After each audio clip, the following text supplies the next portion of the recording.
Mother Teresa group of college की तरफ से मैं पीयूष कुमार। आज हम लोग जिस टॉपिक पे चर्चा करने जा रहे हैं वह है मैलिशियस प्रोसिक्यूशन, यानी कि विद्वेषपूर्ण अभियोजन पे। बहुत ही महत्वपूर्ण टॉपिक है ये। और इस विद्वेषपूर्ण अभियोजन को प्रारंभ करने से पहले मैं ये याद दिलाना चाहूँगा कि जैसा कि हमने अपने पिछले वीडियो में मिथ्या कारावास यानी कि फॉल्स इम्प्रिजनमेंट पे चर्चा की थी, और उस फॉल्स इम्प्रिजनमेंट और उसके तत्वों पर हमने विस्तार से चर्चा की थी। उसी क्रम में ही अब हम चूँकि मिथ्या कारावास यह एक विधिक प्रक्रिया के दुरुपयोग के अंतर्गत उसका पहला भाग था, यानी कि एब्यूज़ ऑफ लीगल प्रोसीडिंग का पहला पार्ट आपका हो गया था मिथ्या कारावास, और दूसरा पार्ट ये आपका है विद्वेषपूर्ण अभियोजन। और तो मिथ्या कारावास चूँकि हमारा पिछले वीडियो में पूरा हो चुका था, और आज हम इस विद्वेषपूर्ण अभियोजन पे विस्तार से चर्चा करेंगे। तो जैसा कि आप स्क्रीन पे देख रहे हैं, विद्वेषपूर्ण अभियोजन। पहले तो इस विद्वेषपूर्ण और अभियोजन, हमें इसका तात्पर्य समझना है कि जैसा कि शब्द, इस शब्द को पढ़ के ही यह प्रतीत हो रहा है, विद्वेषपूर्ण यानी घृणा से पूर्ण, ईर्ष्या से पूर्ण। अभियोजन, अभियोजन क्या है? अभियोजन से तात्पर्य ये होता है कि किसी भी विधि न्यायालय जो होता है, किसी भी न्यायालय में किसी भी पर्सन या किसी भी व्यक्ति के प्रतिकूल संस्थित कोई आपराधिक कार्रवाई, इसको अभियोजन कहते हैं। यानी कि विद्वेषपूर्ण या ईर्ष्याबद्ध तरीके से किसी न्यायालय में किसी व्यक्ति के अगेंस्ट जो है कोई आपराधिक कार्रवाई संस्थित की गई है या दायर की गई है, इससे तात्पर्य यह हुआ कि यह विद्वेषपूर्ण अभियोजन है। विद्वेषपूर्ण अभियोजन में होता क्या है कि जैसे बिना कारण ही केवल शक के आधार पर कोई किसी के विरुद्ध शिकायत कर दे या उसके ऊपर ऐसी डांडिक कार्रवाई कर दे जो बिना किसी विधिक कारण से दायर कर दी गई हो, और बाद में फिर वह यह सिद्ध हो जाए उस मामले में कि नहीं साहब ये निर्दोष है या दोष मुक्त घोषित किया जाए, तो ये माना जाता है कि ये जो है उसने विद्वेषपूर्ण तरीके से यानी ईर्ष्या के तरीके या जलन के चलते जो है उस पर ये कार्रवाई कराई गई है। अब इसकी विधिक भाषा को समझते हैं। आप स्क्रीन पे देख सकते हैं कि ये विद्वेषपूर्ण अभियोजन है क्या। जो इसकी लीगल डेफिनेशन है वो ये है कि यह एक प्रकार की दांडिक कार्रवाई है जो कि असफल हो गई, यानी कि किसी ने किसी के अगेंस्ट ऐसी कार्रवाई कराई, लेकिन ये कहाँ होगी? यह न्यायालय में होगी और कहीं नहीं होगी, और वो बिना किसी कारण से संस्थित कर दी गई। संस्थित मतलब दायर करना। और ऐसा अभियोजन, जब अभियोजित किए गए पक्षकार को हानि या क्षति पहुंचाता है, तब यह एक अपकृत की श्रेणी में आ जाता है यह। और जिस पक्षकार को हानि होती है वह उसके लिए कार्रवाई कर सकता है। किसके लिए? जिसने उसके ऊपर इस तरह का झूठा या ऐसा वाद या केस कराया था जिसमें उस कार्रवाई में उसे फंसाया गया। देखिए, इस चीज़ को हम समझने के लिए हम एक छोटा सा एक चार्ट पहले बनाएंगे। चार्ट से वो चीज़ एकदम क्लियर हो जाएगी। हम जैसे हमारे छात्रों को इस तरह की समस्याएं आती हैं कि साहब पढ़ते हैं, याद भी करते हैं, बट ये कि हमें वो याद नहीं रहता है क्योंकि वो विधिक भाषा रहती है। वो क्यों नहीं याद रहती है? हम याद करते हैं क्योंकि हम उसे समझ नहीं पाते हैं। यदि हम उसको समझे रहेंगे तो वो हमारे मस्तिष्क में ज़्यादा ठहरेगी, क्योंकि हम उस परिभाषा, उस डेफिनेशन को समझ चुके होते हैं। इस डेफिनेशन को समझने के लिए हम एक जिसको कहते हैं ना, एक चार्ट बनाते हैं। चार्ट बना करके इसको समझते हैं। जैसा कि आप देख रहे हैं, वादी, अभी आप ऊपर ही देखिए, वादी वर्सेस प्रतिवादी, यानी कि ये कोई वादी है जिसने प्रतिवादी पे यह केस किया है कि वादी के नीचे जैसे लिखा है कि प्रतिवादी पर चोरी या आग लगाने का, जैसे मान लीजिए किसी के यहाँ कोई चोरी हो जाती है, आग लगा, आप अपने पड़ोसी पे कह दीजिए साहब मुझे इसके ऊपर शक है ना, तो प्रतिवादी आपका वो हो गया। तो प्रतिवादी पर आरोप सिद्ध नहीं हुआ, यानी कि मामला जब न्यायालय में गया, फिर जब जांच में फिर न्यायालय में यह उसका दोष सिद्ध नहीं हो पाया कि साहब इसने, यानी कि ऊपर वाले में उस प्रतिवादी ने आपके घर में आग लगाई या चोरी की, जो भी आरोप ने लगाया, तो वहाँ से तो हो गया। फिर उसके बाद होता क्या है, वह प्रतिवादी, जैसा कि आप देख रहे हैं, वह प्रतिवादी अपने यहाँ नीचे उतर के अब वो वादी बन गया है। वादी अब जो पहले वादी था वो अब प्रतिवादी हो गया, क्योंकि प्रतिवादी ने उस वादी के अगेंस्ट विद्वेषपूर्ण अभियोजन की कार्रवाई संस्थित की है। यानी कि अब उसने ये कहा है कि साहब देखिए, इसने मुझे गलत तरीके से, विधिक तरीके से मुझे इसने फंसाने की कोशिश की और मेरे ऊपर मेरे अगेंस्ट ऐसी कार्रवाई की जिससे उसकी मानहानि हुई, बदनामी हुई। जाहिर सी बात है, कोर्ट कचहरी होगी तो लोग सोचेंगे भाई इनका नाम इसमें आ गया, तो उसकी भी एक तरह से हानि हुई ना, क्षति पहुंची उसको। तो जैसा कि आप देख रहे हैं, प्रतिवादी जब यहाँ वादी के रूप में आ रहा है तो इसके नीचे लिखा है ना कि प्रतिवादी को विद्वेषपूर्ण अभियोजन कार्रवाई का उत्तरदायी माना। यानी कि इसने जो है सामने वाले इस प्रतिवादी को इसलिए माना क्योंकि भाई उसने उसको झूठा फंसाया। अब जो पहले वादी था जिसने उसको फंसाया था वो यहाँ पे प्रतिवादी बन के आएगा, और प्रतिवादी जो वर्तमान में जो है इस प्रतिवादी है, जो पहले तो वादी था जिसने इस तरह का उसे फंसाया था, अब ये प्रतिवादी के रूप में इसके विरुद्ध विद्वेषपूर्ण अभियोजन की कार्रवाई की जाएगी। अब ये तो हो गया कि विद्वेषपूर्ण अभियोजन है क्या, कैसे प्रारंभ होता है। ये सीधे नहीं प्रारंभ होता है कि जैसे पहले आप देख रहे हैं ये जो वादी है, दूसरा प्रतिवादी, तो इसने इसके ऊपर ऐसी कार्रवाई की, विद्वेषपूर्ण अभियोजन कार्रवाई की मांग की, या इस विद्वेषपूर्ण अभियोजन की कार्रवाई का वाद संस्थित किया। ये पहले एक किसी मामले में, जो कि ऊपर आप देख रहे हैं प्रतिवादी है, जो प्रतिवादी वादी के द्वारा इस मामले में उसे इस प्रक्रिया में वो यूँ कहिए फंसाया गया या जो भी किया गया जिससे उसकी मानहानि हुई, और न्यायालय द्वारा जब वो उसे दोषमुक्त हो गया कि यह पाया गया कि आप इस कृत्य में, जैसे चाहे आग लगना हो या चोरी करना, इसमें उसका कोई हाथ नहीं पाएगा, तब वह प्रतिवादी, पहले केस में जो प्रतिवादी था वो उस वादी यानी जो जिसने उसके ऊपर ये कहा था कि मेरे यहाँ चोरी की है, मेरे यहाँ ये किया, वो अब यहाँ प्रतिवादी की भूमिका में चला गया है। इसलिए कि उसने उसको जैसा कि मेन टॉपिक था विधिक प्रक्रिया का दुरुपयोग, उसमें एक तो वो था आपका मिथ्या कारावास, दूसरा ये था विद्वेषपूर्ण अभियोजन। तो ये भी एक तरह से विधिक प्रक्रिया का दुरुपयोग ही है ना, क्योंकि विधिक प्रक्रिया के अंतर्गत ही ऐसा किया कराया गया। तो यहाँ पर ये विद्वेषपूर्ण अभियोजन की कार्रवाई इसके ऊपर संस्थित की जाएगी इस प्रतिवादी पर, जो कि पूर्व मामले में वादी था। इसी क्रम में आगे जैसा कि हम लोग देख रहे हैं कि निर्दोष व्यक्तियों के विपरीत, यानी कि जैसे वो जो पहले वाले जो जिस चार्ट से अभी हमने इस चीज़ को समझा विद्वेषपूर्ण अभियोजन को, तो इसमें जो पहले प्रतिवादी था बाद में वह वादी बना, तो एक तरह से वो निर्दोष था, उसको तो फंसाया जा रहा था इस विधिक कार्रवाई के बल पे। तो यहाँ पर उस निर्दोष व्यक्ति के लिए लिखा है कि जो बेगुनाह है, निर्दोष है, ऐसे लोगों के लिए इस तरह का मिथ्या अभियोग यानी कि झूठा अभियोग लगाना और इसको निवारित करने के लिए विद्वेषपूर्ण अभियोजन की कार्रवाई विधि द्वारा अनुज्ञ, यानी कि इसका ये विधिक रूप से इसको जो है इसे एक्सेप्ट किया जाएगा। भाई अगर इस तरह का किसी के साथ हो गया है तो वो उसके अगेंस्ट मेलिशियस प्रोसिक्यूशन की कार्रवाई कर सकता है।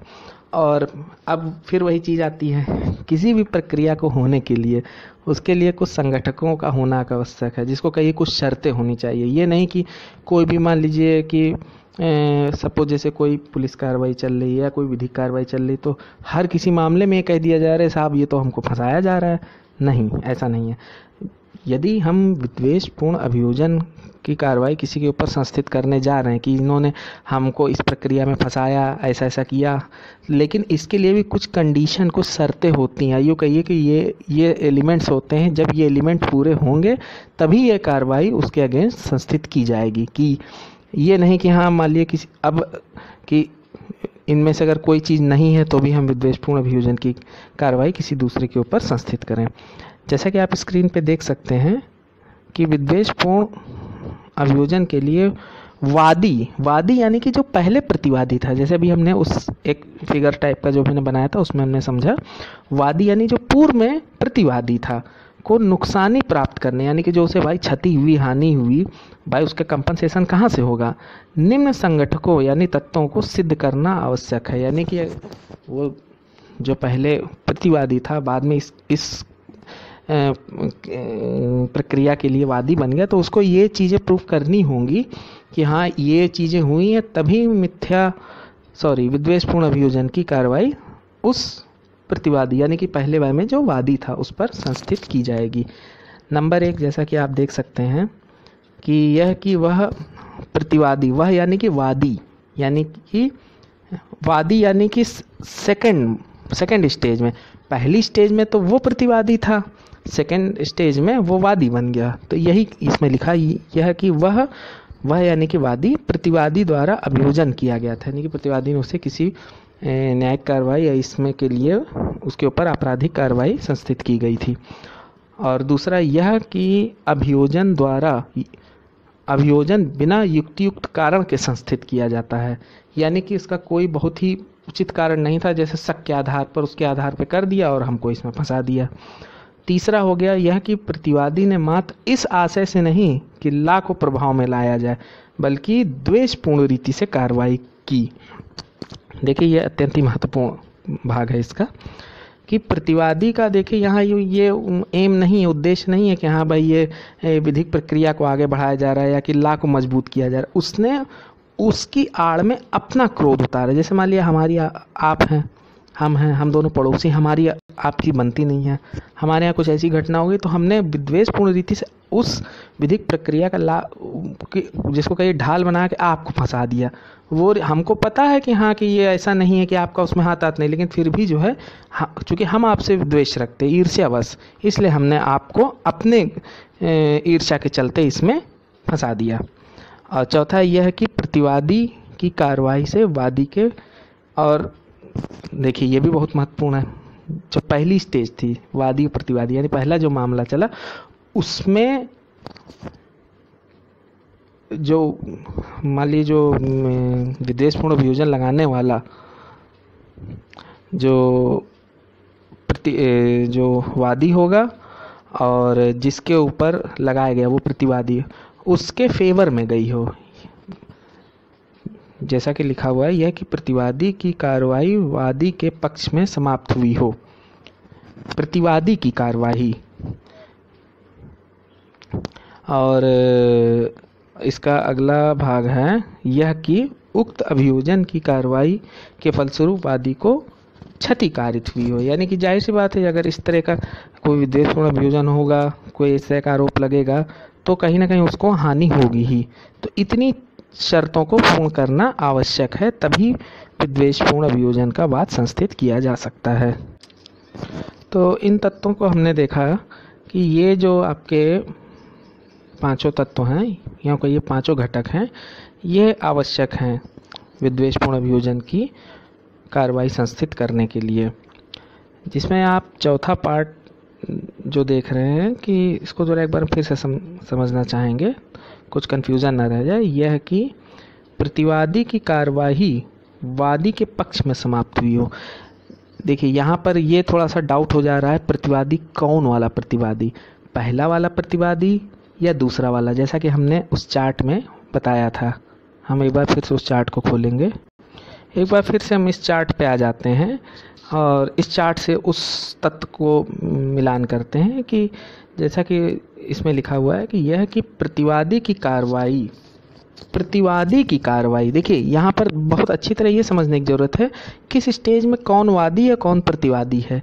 यहाँ पर जो कह रहे हैं कि यह कि प्रतिवादी यानी कि प्रतिवादी की कार्रवाई यानी कि पहले वाले मामले में जो प्रतिवादी था, पहले वाले मामले में जो प्रतिवादी था वर्तमान वादी के पक्ष में, वर्तमान यानी कि बाद वाले केस में जो वादी है वादी के पक्ष में समाप्त हुई। पक्ष में समाप्त हुई का मतलब ये है कि वह दोष सिद्ध उसका नहीं हुआ, या कहिए वह दोष मुक्ति हो गई उसकी। भाई जब जांच हुई और विश्लेषण इसका सब जिसको कहते हैं ना, अच्छे से उसकी जांच पड़ताल और अन्वेषण वगैरह हुआ, उसमें जो तथ्य सामने निकल के आए तो उसमें ये पाया गया कि साहब इनका हाथ नहीं था ना चोरी कराने में ना आग लगाने में। तो वही ये कह रहा है कि यह कि प्रतिवादी की कार्रवाई वर्तमान वादी के पक्ष में समाप्त हुई हो। हाँ, प्रतिवादी यानी कि पहले केस में जो प्रतिवादी था और वर्तमान में वादी है जिसने विद्वेषपूर्ण अभियोजन की कार्रवाई संस्थित की।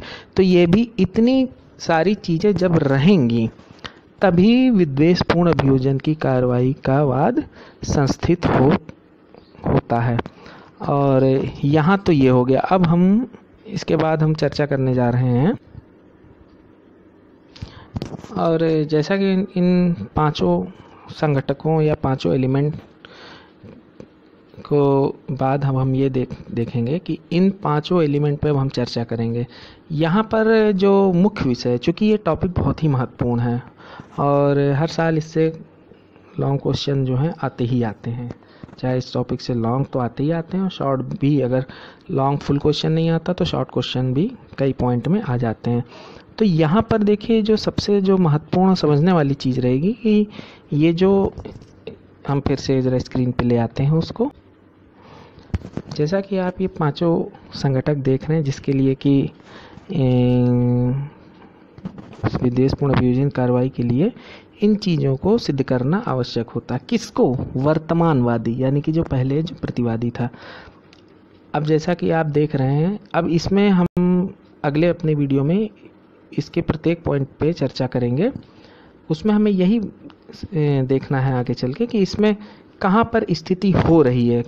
ये नहीं कि कौन सा कोई भी कार्रवाई हो रही है उसको हर किसी, चाहे वो पुलिस कार्रवाई हो, चाहे ऐसी न्यायिक कार्रवाई हो या आभासी न्यायिक कार्रवाई हो, तो इसमें हम केवल उस कार्रवाई को ही विद्वेषपूर्ण अभियोजन की श्रेणी में ला सकते हैं या उस श्रेणी के बाहर है। हम इन पॉइंटों के माध्यम से, इन संगठकों के माध्यम से और इसमें निर्णित वादों की सहायता से हम इस पर अगले वीडियो में हम प्रकाश डालेंगे। वीडियो पसंद आने पर और हमसे जुड़े रहने के लिए और हमारे अगले वीडियोस और अगले टॉपिक को जानने के लिए चैनल को सब्सक्राइब करें और हमसे जुड़े रहने के लिए इसे अधिक से अधिक शेयर करें। नमस्कार। और जैसा कि इसमें विद्वेषपूर्ण अभियोजन कार्रवाई के लिए इन 5 संगठकों या इन 5 तत्वों को सिद्ध करना आवश्यक होता है। किसको? वादी के लिए, यानी कि जो पूर्व में प्रतिवादी था। तो अब हम अपने अगले वीडियो में इन 5 पॉइंटों पर विस्तार से चर्चा करेंगे कि कब ऐसी स्थिति उत्पन्न होती है और किन किन कार्रवाइयों को इसके अंतर्गत सम्मिलित किया जाएगा और कौन सी कार्रवाइयाँ इसके अंतर्गत, यानी कि विद्वेषपूर्ण अभियोजन की कार्रवाई के अंतर्गत सम्मिलित नहीं होंगी।